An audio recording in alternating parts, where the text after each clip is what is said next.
মোটু টুকটুকি তাড়া দিছে আর টুকটুকি ধরতে লাগছি। আর এই যে আমার হাতের মধ্যে খামসা দিছে, বিড়ালে খামসা দিছে, মানে আমার ওই পালা হচ্ছে বিড়ালের বাচ্চা খামসা দিছে। মানে ওরিরে যেখানে দেখবি আর সিফাতরে যেখানে দেখবি সেইখান থেকেই তারা দিবি, যে তারা দিয়ে এসে ওখানে বসে আছে। যদি তারাটা যদি না দিত তাহলে কিন্তু আমি বিড়ালের খামসিটা খাই না। আর বিড়ালের খামসি খাওয়া মানে এখন ভ্যাকসিন নিতে হবে, ভ্যাকসিন নেওয়া ছাড়া তার কোনো উপায় নাই। অনেকটুকু হচ্ছে ভিতরে, একদম ভিতরে বসে গেছে, এই যে দেখাই যাচ্ছে, এই যে একদম ভিতরে নোক একদম বসে গেছে।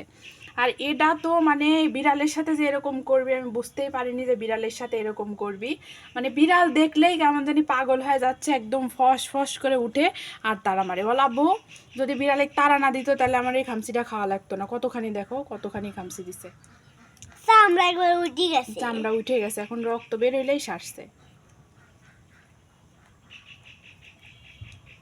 আমরা দুইজন হচ্ছে পেঁপে মাখা খেলাম, খায়া মুড়ি খাইলাম, খায়া সেরে এখানে আসছি। আর ওই বিড়ালের বাচ্চা তাড়া দিছে, আর বিড়ালের বাচ্চা ভয় পেয়ে গেছে, বাধ্য হয় বিড়ালের বাচ্চা ধরতে গেছে। ওই যে বিড়ালের বাচ্চা আবার আসছে, ওই যে আবার যাচ্ছে বিড়ালের বাচ্চার কাছে। এই যে বিড়ালের বাচ্চার সাথে কেমন করতেছে, বিড়ালের বাচ্চাকে একদম ঘরে